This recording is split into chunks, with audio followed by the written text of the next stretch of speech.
And we're live. Welcome to the latest edition of the Professional Practice Builders Tips and Strategies Society TV show. Dang, I should have taken a breath before I started. You know, it's funny, Breathe, Doctor. man, Yeah, breathe. exactly. It's funny. I told somebody my goal one day is to go 5 minutes in this intro and not take a breath and see if I can do that. So, but anyway, welcome. We know your time is valuable, so we're going to cut all the BS and we're going to get right to it. As you can see, my name's Chris. There's my co-host, Dr. Mark. Say hi to the folks, Dr. Mark. Hello, folks. How are you? All right, and we hope you're having just as good of a day as we are. So this week we're going to talk about two separate things. During the first 15 minutes, we're going to talk about the D and IDAP, and we'll explain what that is in a second. In the last 15 minutes, we're going to give you some tips and tricks on how to get more Twitter followers and how to use Twitter more effectively. So to start this show off, we're going to talk to you a little bit about the D and IDAP. And before I say what the D is, Mark, can you give them a quick overview of what IDAP is again? Absolutely. Let's put it in its little frame of reference here. Otherwise, it's just a letter. So IDAP, as you'll recall, hopefully, if you've been following along. If not, you're going to find out right now. We created the IDAP system to help you create great content so that you can engage with your ideal audience around the problems that they care about, the problems that you can solve for them. So in the I step, the I of IDAP is you're identifying those problems. We're going to talk about D tonight, which is defining the solution to that problem. Next week, we're going to talk about the A, which is articulating the sequential steps that are going to allow you to solve that problem for the client. And then finally, we're going to talk about the P, which is packaging that solution into a form of content that you can publish and distribute so they can find it and then engage with you. So that is IDAP. Identify, define, articulate, and then package. Exactly. Excellent. So this week, for the first 15 minutes anyway, we're going to focus on, once again, D. Can you define this solution to your ideal client's problems? And to make it even, I'll say, simpler, we're going to give you 3 key steps to defining that solution. The first is you take a problem of the problems you've identified and put it on a blank piece of paper. The second is you ask a whole bunch of questions about that problem. And the third is you decide if you're even going to solve the problem or not. This might sound simple, but these are the 3 things that we're going to go over in the next 10 to 12 minutes with you. So get your notepad and paper ready, and we're going to get ready to rock and roll. So when we were coming up with this, and as we were developing the IDAP system and even preparing for the show, we were looked at it and said, how can we simplify it at a high level what is defining? And what we came up with is, well, brainstorming. We didn't really want to use that because it's an overused word, but let's face it, it is really brainstorming. Understanding, a whole bunch of, asking yourself a whole bunch of different questions about a particular problem you're trying to solve, and then really saying, hey, do I want to solve that problem or not? And can I make money solving that problem or not? Mark, when we were coming up, you had some great questions. Why don't you talk to the folks a little bit about your vision of the D and define and some of the questions that you ask yourself when doing this? Absolutely, because again, keep the end point in mind. I mean, really, IDAP is, in a sense, a content creation or a scripting tool to help you figure out how to create a good piece of content for your blog, your video, and so forth. So in this define step, really, you're kind of starting to tell a story about your client. You're trying to say, all right, my client has a problem. That's what I put it on my I list, my identified problem list. But what makes it a problem? They're starting from point A, where they are now. They're trying to get to somewhere, which is what we want to start to visualize in the define step.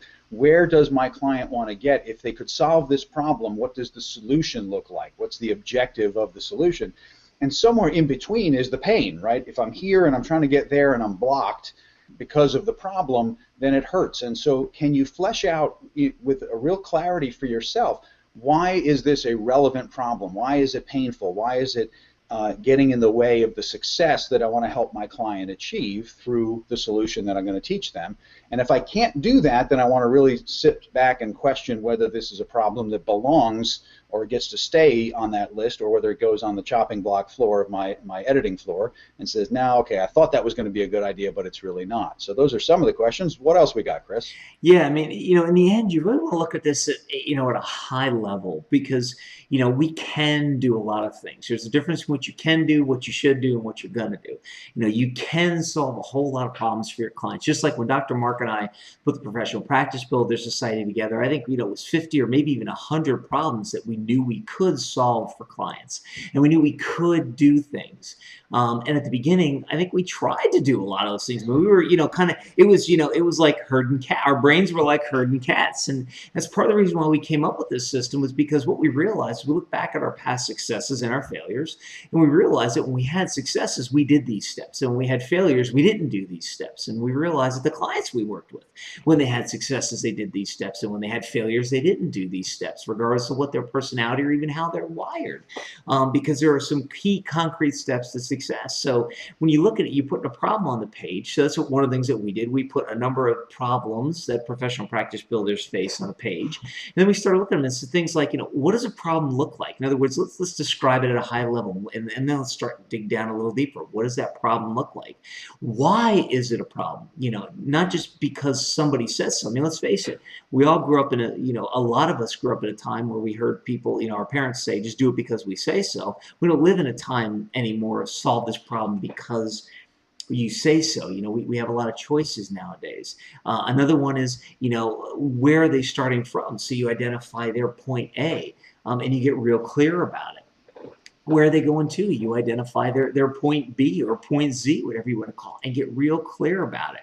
How much is it going to cost you to solve the problem? And I'm going to slow down for a second, because if you think about it, you are focused on the client, but also you got to focus on yourself. So how much is it going to cost you to solve the problem? I mean, let's face it, Dr. Mark and I have a lot of problems we know we can solve for you. We've already costed them out, and right now are not going to spend the maybe $1 to $2 million we need to spend to solve some problems. In the future, it's on the future plan, and yeah, we'll do it, and we'll, it's something that we can look at in the future if it's still a problem when we get to that point, and we decide to do it, right, Mark? Because money sometimes becomes a key. Not everything makes the cutting floor, and we have a consultant client that we're working with who has hit one of his favorite lines when he's working with a business, is saying, remember, you're not the Salvation Army. You're not a nonprofit that's trying to make donations or take donations. You're trying to create products and services that serve your client, but you're doing it in exchange for value, and you're getting paid to do that. That's your profession.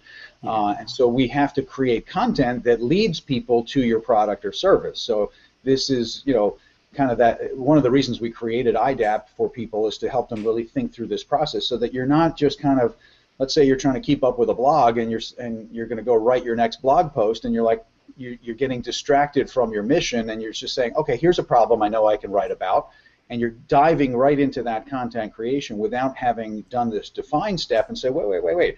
Remember, it's got to be relevant to the client. It's got to be a real pain point for them. It's got to be relevant to your business, because it's got to relate directly back to a product or service. Because you got something. It's crazy to think this way, but you can easily forget that there's a reason why you're creating the content. The content is what you're putting out into the virtual universe there for someone to find when they search their problem. They discover that this piece of content that you've written about or produced or done a video about, that shows your expertise, and then brings them into your practice, so that they can say, yeah, okay, I like what this person's saying, and I think I actually want that product or service.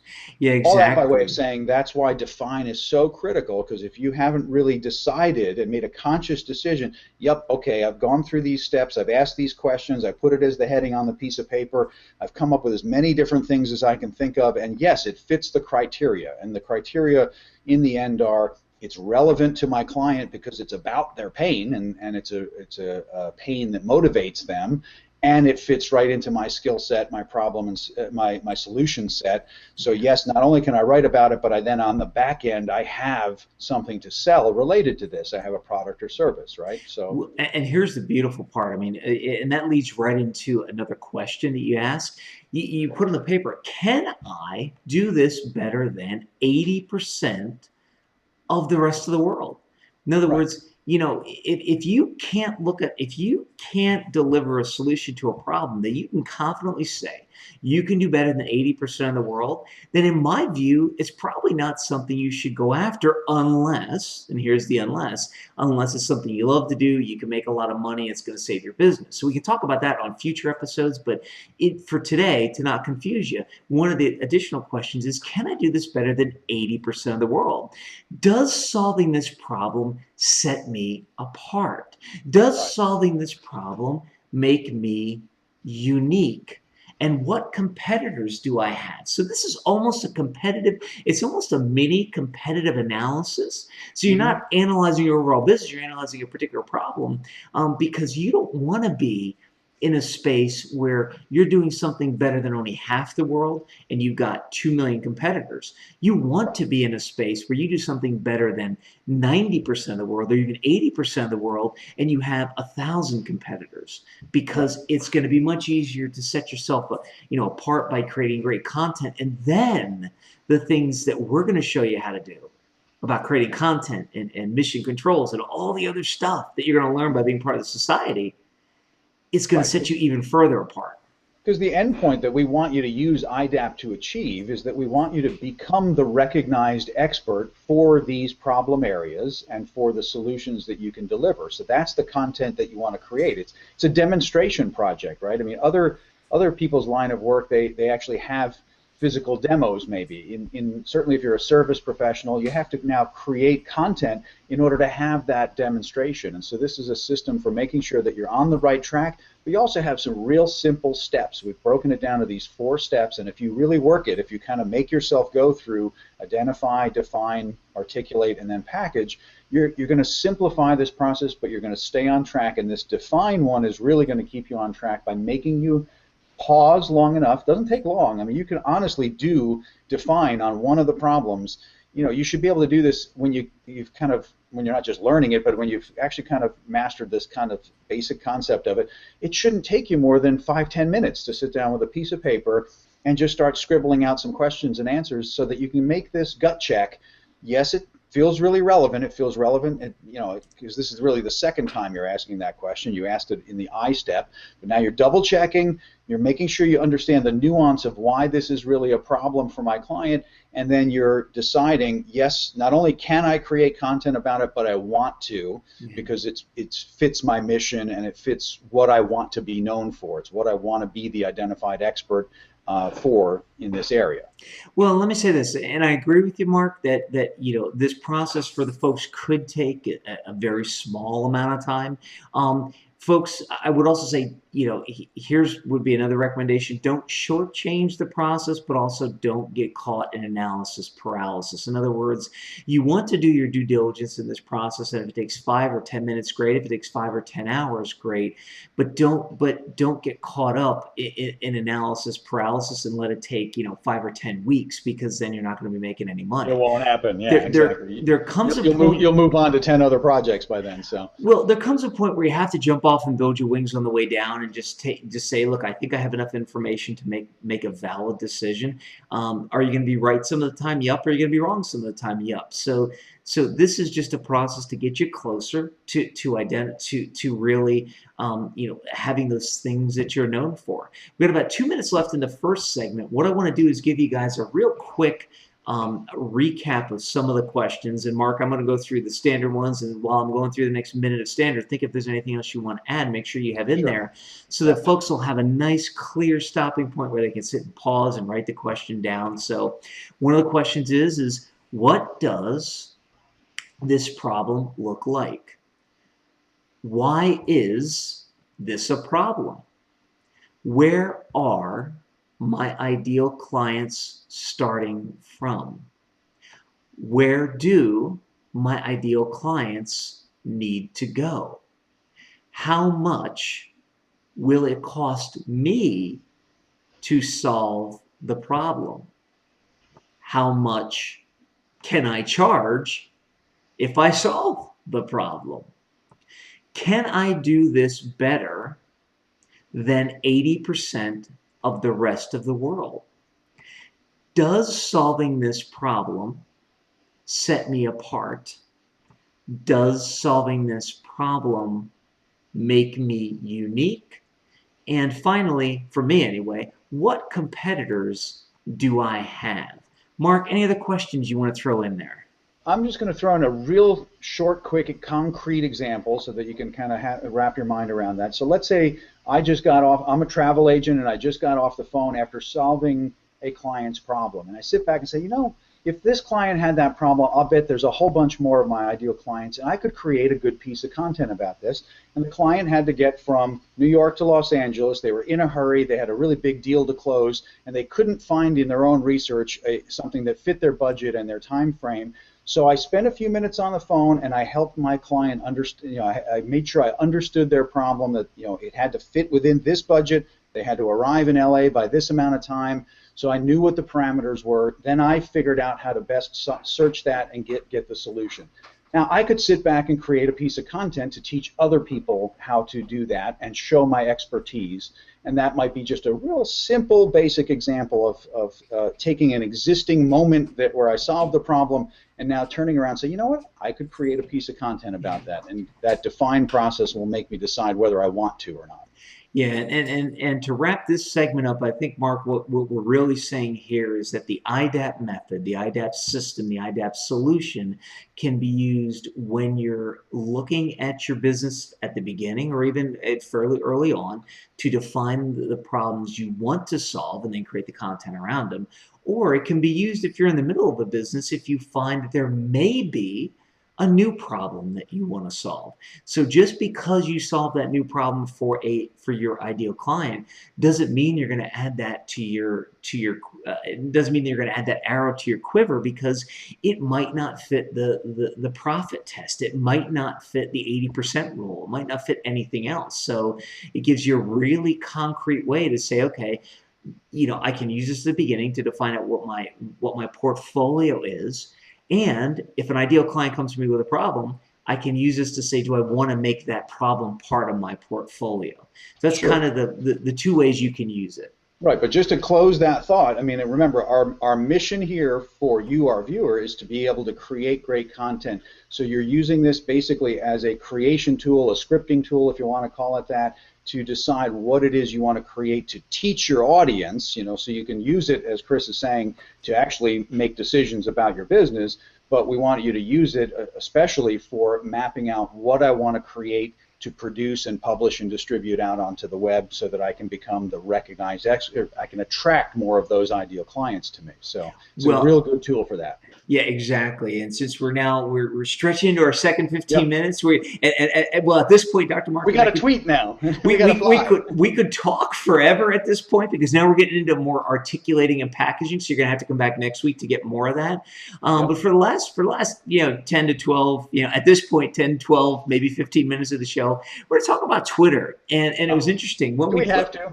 Well, when we put this episode together, Mark, is that you and I were talking, and you were telling me, you were bemoaning, I guess is the best way of putting it. I was confessing. I was confessing my sins.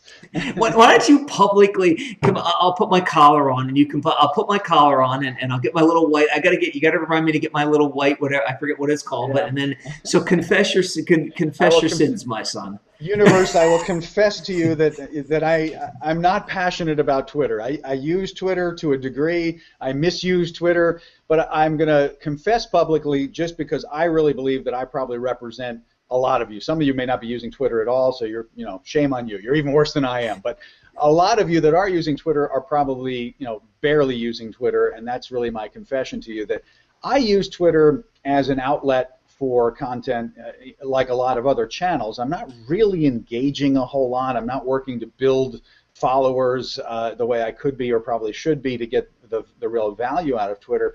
When I've created a video segment or I've written a blog post, as part of my distribution, I will tweet out basically the title of the article, because I've spent time trying to make my title be catchy in the same way that I'm creating the subject line of an email. So I'll just go ahead and I'll tweet that with the link to where the content is. So, okay, I'm using it to a degree, but I'm certainly not using, there's not a lot of social in my social media in the Twitter realm, if you know what I mean. I'm not really building relationships very effectively.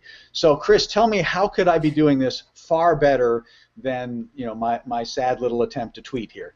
Yeah, and I was the same place you are right now, Dr. Mark, when I jumped on Twitter and when I started, and it wasn't until I realized what I was doing wrong, and even maybe 6 months, 6 months ish that I've really 6 months to a year maybe somewhere in that range that I really figured out, okay, what was I doing wrong and what could I do better? So a couple of things. I want to give people a couple of concrete things. First is going to be about engagement. Second point I'm going to touch on is followers and following. And third is going to be a little bit of etiquette that will help both of the first two. So the first one is about engagement. If you're currently using Twitter to just send out, hey, here's this great new article I posted on Facebook, probably not the best way. It at least does get you a little bit of interaction. I'm laughing, Chris, because that's already a step above what I do. Because you've at least put the social part of hey, that's an engagement factor. I just put the title and the link. I'm taking notes here, Chris. Note number one. Start with some kind of social statement like, hey, like a conversation. Well, and here's the interesting thing. To increase engagement, you have to do exactly what we do for videos and what we do on YouTube for videos, which is you create a catchy subject line, you create a catchy something catchy that will make people go to the next step. It's the same thing where, whether it's 120, 140, 256 characters, depending on what social media site you're on, you need something that's going to grab the person's attention. So to increase engagement, one of the things you need to do is whatever you tweet, you want to do something catchy to grab their attention. But moreover, and on top of that, for engagement is you want to be on there on some sort of regular basis to engage with people. And I'm going to give you something at the end that's going to talk about, how to, it's going to be a different way to engage them that's, not a standard way. But the standard way that most people will tell you, which works fairly well, is when people tweet, you respond to them. If they tweet and they include you in a tweet, go ahead and respond to them. And you can retweet it, you can mention them, you can actually respond. In the end, unless it's something very personal, I try and retweet so that all my followers see this particular tweet and see the person's name and go, okay, if this person, if Chris follows this person, is this somebody I should be following? So you're doing, it's mutual. That's such a great point, Chris, because I should know better, right? Because that's one of the few things that I do respond to on Twitter is when somebody retweets something that I've tweeted, I always then do get social. I end up going back and saying thank you. But the crazy thing is, you would think I'd be smart enough then to reverse the formula and say, oh, well, that would probably work if I went out and actually looked at the stream once in a while and retweeted somebody else's good content, then they're much more likely to engage back to me. So there's another dumb moment I'm just having listening to your good advice here. So I will keep that in mind. Cool. And just to level set, in future episodes, we're going to bring another Twitter expert on to give you even more and talk about lists and everything else you can do to make managing it simpler. For today, all we're going to do is focus on 3 things to help you get more followers. First thing is engagement, and making sure that even if it's only once a week, treat it like a TV show and go out and engage a little bit with people. It's not going to get you 1 million followers, but it's going to get you further than where you are right now. So that's point number 1, is at least minimal engagement. Here's point number 2, followers and following. Now, what I'm about to tell you, if you followed Twitter at all, you probably don't know, but you also are probably going to question when I first say it, which is you can only follow 2,000 people. In other words, if you go up and you see Dr. Mark Kossman and you're following 2,000 people already, and you click the follow button on Dr. Mark Kossman, which you should do, by the way, you click the follow button on Dr. Mark Kossman. It's the video doc. Okay, the video doc. At the video doc. Well, okay, at the video doc. Actually, I think I am following you. Tweet out better. No, I'm just kidding. But the whole point is, if you have 2,000, if you are following 2,000 people and you hit the follow button, Twitter's going to say, nope, you can't follow him. I did not know that. First thing you're going to say is, wait a minute, Barack Obama's following 2 million people or whatever, and there are all these celebrities that are following all these people. How do they do it? Well, here's what Twitter doesn't tell you. 2 things. 1, they limit your followers to 2,000 until number 2 kicks in, which is your ratio. In other words, what they've done in a short version, to try and prevent people from being spammers and scammers and following a whole bunch of people and not really providing any good content, is they've said, if you don't follow me, if not many people follow you, we're gonna cap you. But if you've got 2,000 followers, we're gonna let you follow more than 2,000 people. So the recommendation of the ratio is, I always tell my clients and our clients, keep your followers and your following within 100 of each other. In other words, your best goal is to have 1 million people follow you and you follow 999,999 of them. Okay, your best goal is always to have you following, have your followers be equal to or above your following. Except I always recommend, unless they're spammers or scammers, follow everyone back that follows you. It's good etiquette. Now, Chris, a quick question for you that I just thought of. I mean, but I'm assuming there's no problem with the other direction of the ratio. I mean, if I have way more followers than who I'm following, does that make any difference as far as? No, I mean, you can have millions of followers. So when my 18 minutes of fame get me 3 million followers, that's not going to run me into any problem. That's correct. I would recommend. Right, all of you follow me, okay? Yeah, exactly. I would recommend, though, if as you get new followers, unless they're spammers or scammers, or if they don't follow your core values, so to speak, and we'll go deeper. We can go deeper later. Short version: spammers, scammers, and people who don't follow your core values, those are the only people I don't follow back. I follow everybody else back, because here's the real short version. Here's why you do that. When doing that, Twitter will eventually recommend you to other people to have them follow you based on who they follow. So here's an example. I'm trying to think of a non author. Say Michael Hyatt is an author. I'm thinking a lot of professional practice builders will know. So if you follow Michael Hyatt and I follow Michael Hyatt, but we don't follow each other, eventually Twitter will recommend we follow each other. That's how you build that's one of the ways you build your Twitter following. So you follow people, and then when they're followers, when you follow somebody that somebody else follows, you will eventually be recommended to that person to follow you. And therein lies an interesting thing to think about. So if you're following and looking to engage with your ideal client, the more you do that, the more you're likely to be recommended just by the algorithm to others of your ideal client, right? So there's a strategic move for you. Yeah, exactly.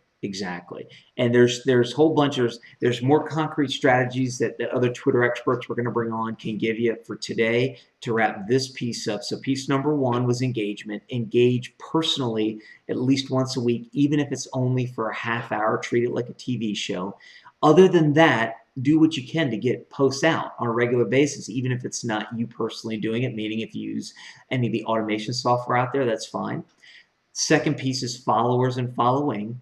Keep your ratio very close. In other words, if only 100 people follow you, don't go out and follow any more than 200 people. I always recommend all my clients keep it within 100. Our clients keep it within 100 because I made the mistake. I went out and followed probably about 1,000 people before anybody followed me, and I've been playing catch up ever since. And it's painful, because now I've had some fairly big names follow me in the last couple of days, like Mark Sanborn just reached out and decided to follow me, which is great. I've now got to go back and probably disconnect from somebody else because Twitter still, even though my ratio is almost at 90% now, Twitter still isn't letting me follow anybody else.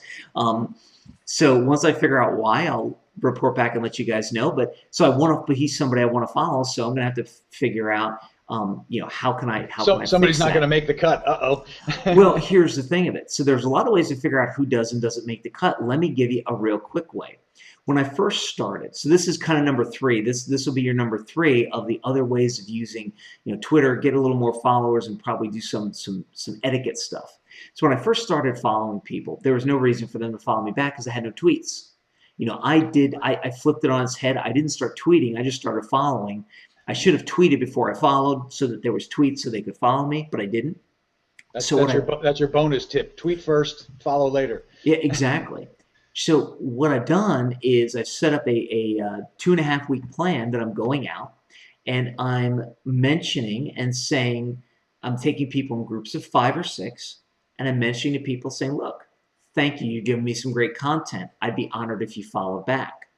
This has done a couple things. First, it's gotten people who I followed 2, 3 years ago to look at my stream again and start to follow me. There's some people that I followed. There's some of the first people I followed who now just followed me back because I mentioned them and said, look, take a look at my stream again. And now they can see what you're about, whereas before you were just a name that they didn't recognize necessarily. So now they can see your content and say, oh, yeah, I like what this guy's talking about. Exactly. The second benefit that I found was by grouping them together, like one of my thank yous was to Ken Blanchard. Now, a lot of people probably know Ken Blanchard, but somebody who was in that stream responded and said, I am so humbled to be included in this group.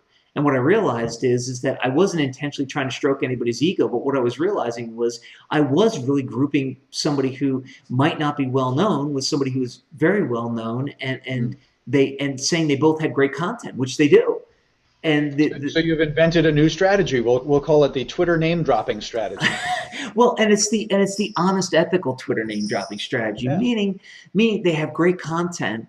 Both of these people have great content, and I'm following them both. So I'm reaching out and saying, look, thank you. I'd be honored if you follow me back. The person said, I'm humbled. They followed me back. And the good news is that if Ken retweets that to his followers or mentions it or favorites it or thanks it, Now, that's what you call exposure, right? then all of a sudden, not only did I get exposure, but everybody else in that list got exposure. Yeah. So here's the point. We're getting up against our half hour. So let me wrap this up and say this, because there's one more etiquette strategy.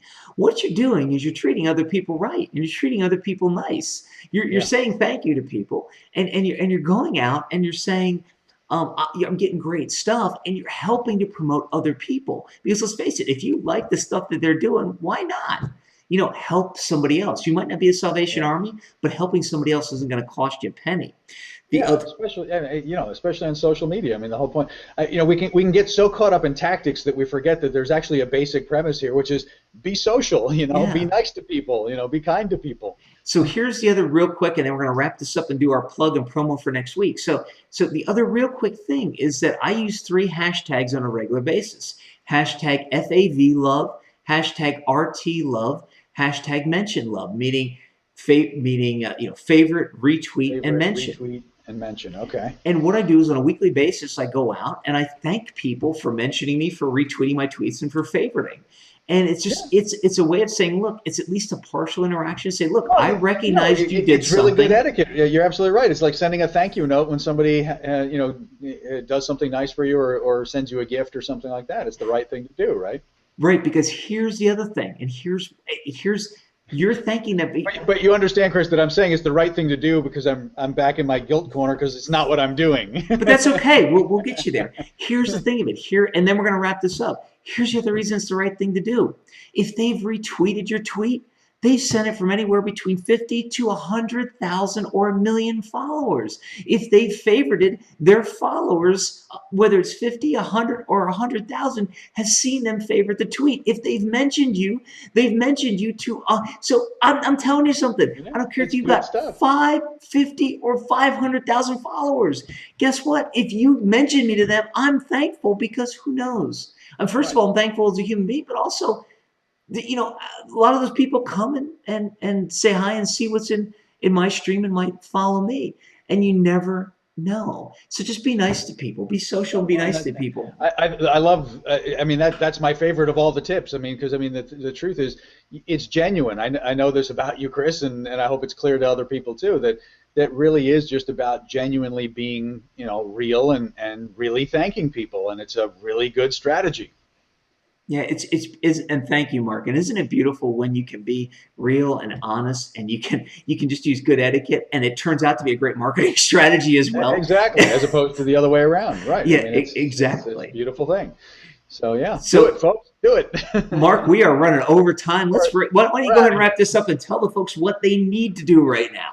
Well, what you need to do is remember we'll be back next Wednesday, but we know that you're a busy person, and so the easiest way to, if you're enjoying the content that we're producing for you here and want to stay connected, then make sure you come on over to ppbsociety.com if you're not watching this right there right now, and subscribe, get on the list so you get the notifications and the reminders, because next week is going to be critical. We're going to be talking about the articulation step, the A in IDAP.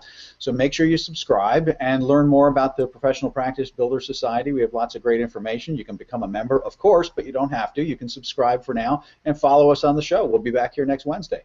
Exactly. And until next time. What he said. No, what he said.